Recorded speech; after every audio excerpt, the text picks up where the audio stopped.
Delve into death. Incoming.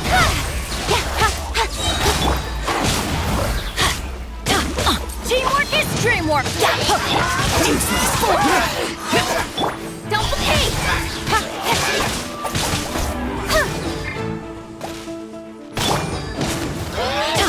Adventure time.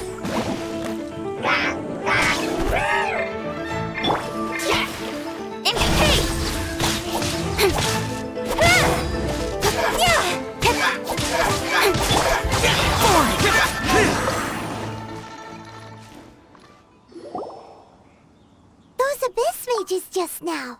Were they trying to ambush us? No. They were just digging through these abandoned ruin guards looking for something of value.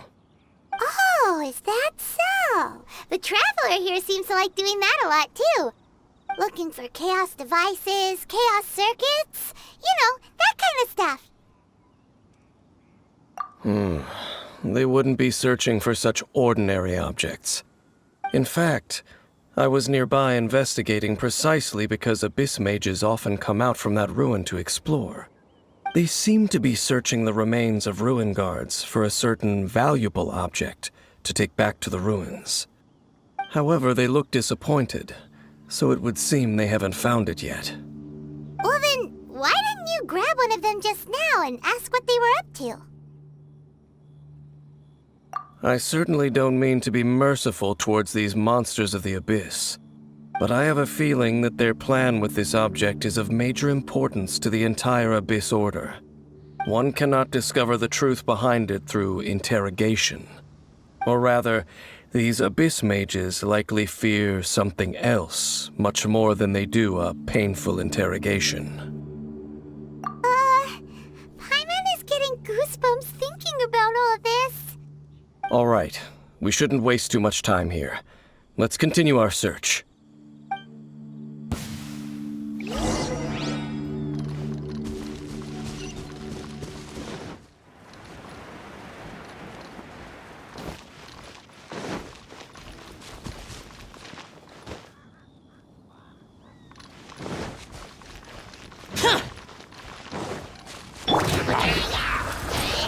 Shadows of fate!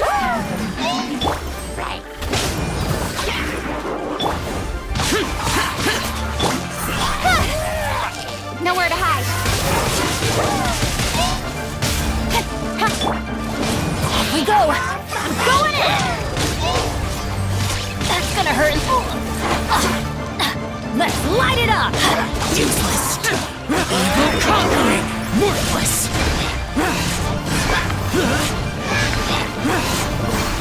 Boring!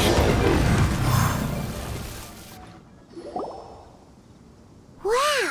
Besides the Abyss Order, Ruin Guards sure are active around here. Seems wherever we find an Abyss Mage hideout, there's often a bunch of Ruin Guards roaming around too. Is that just a coincidence? Or... There are no coincidences in the world. Everything is the fruit of seeds planted long ago. Just like your appearance in that tavern. Time is just waiting for those seeds to sprout. Forget it. Just some needless musings. The connection between the Abyss Order and the Ruin Guards is by no means incidental. Rather, they are both branches that have grown out and up from the same roots below. branches? Roots? What do you mean exactly? Both originate from an ancient nation that was destroyed 500 years ago. Khaenri'ah. Huh? Khaenri'ah? Really? The Abyss Order and Ruin Guards are left over from after the destruction of that nation? Oh, speaking of Khaenri'ah, that's really a super ancient name. Oh, right. As your guide, Paimon should explain a bit here. A long time ago, the nation of Khaenri'ah was... Huh? You have memories of being there. But that nation was destroyed 500 years ago. Is that so? Well, everyone has their secrets. You did not pry into mine, so I shall not pry into yours. But if you would like to tell me, I will listen. So, the Khanria you saw, what was it like?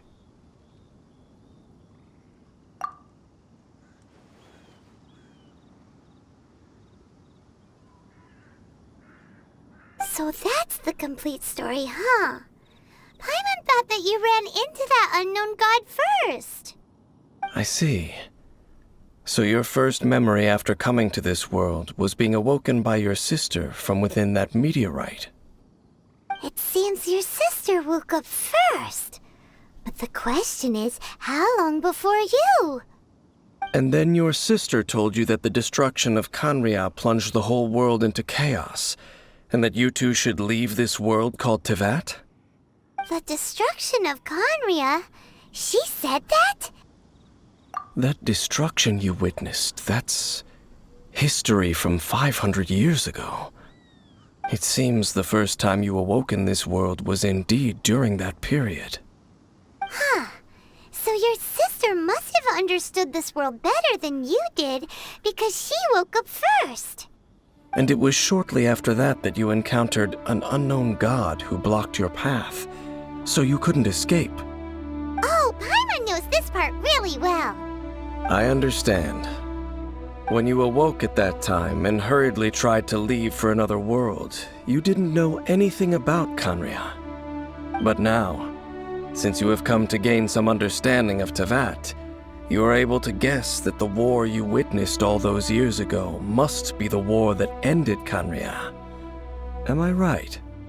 Ah, if that's the case, you must have been flipping through all sorts of books during our adventure these past few months.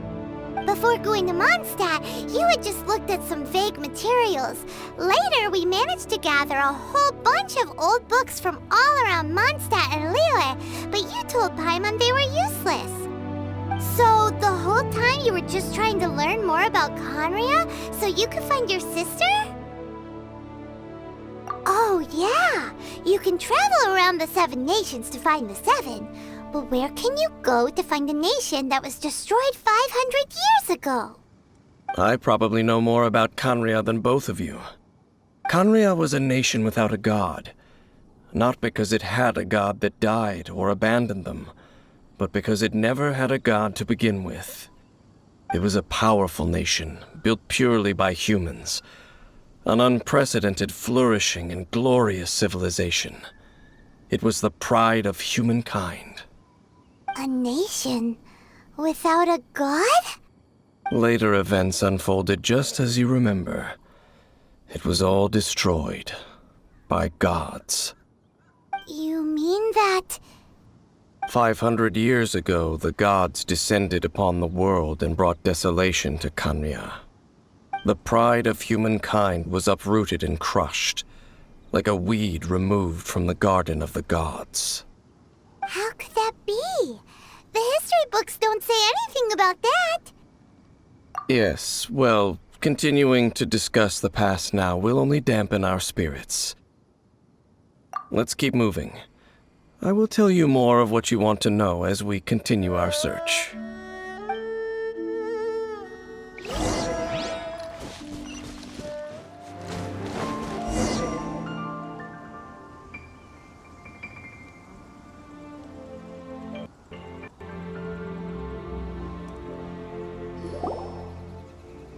Over there!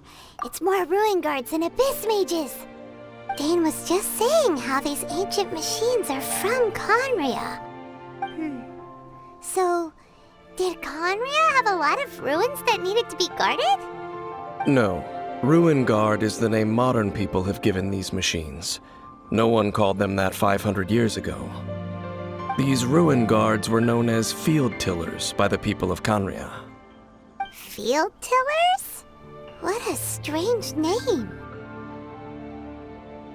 It's not like you think. Field Tiller was just a code name. The people of Khanria like to give code names to their weapons. The land is not to be tilled with farming tools, but rather is to be fought for with steel and blood. This is how the Field Tiller came about. Fought for tiller with steel and blood?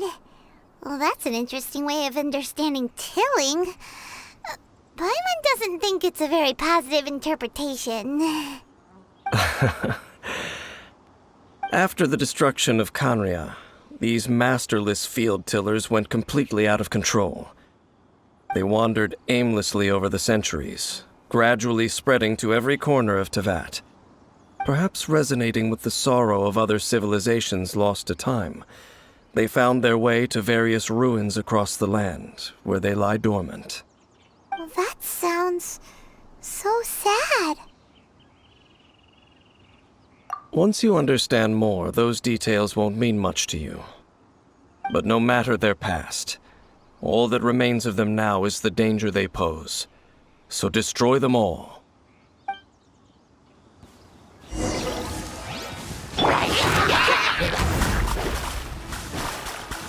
Decided by destiny.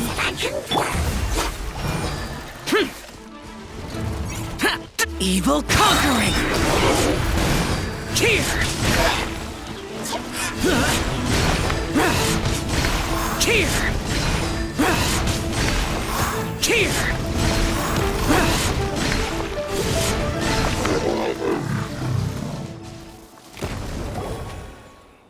Huh? This abyss maze dropped a talisman. Could it be a communication of some kind? This talisman seems connected to the Abyss Herald. But why would an Abyss Mage be carrying it? Perhaps it really does contain information about their operation. But Paimon can't read the writing on it. Is that the script of Kanria? Engulf the faith of an enemy in flame, and bring glory to Her Highness the Princess. What? Is that what it says? Loom of Fate, initial operation. They, the Abyss, seem to be carrying out a large operation. The keyword here is Loom of Fate. It seems like they are still launching the operation, or rather, are still conducting preliminary tests. Loom of Fate? What's that?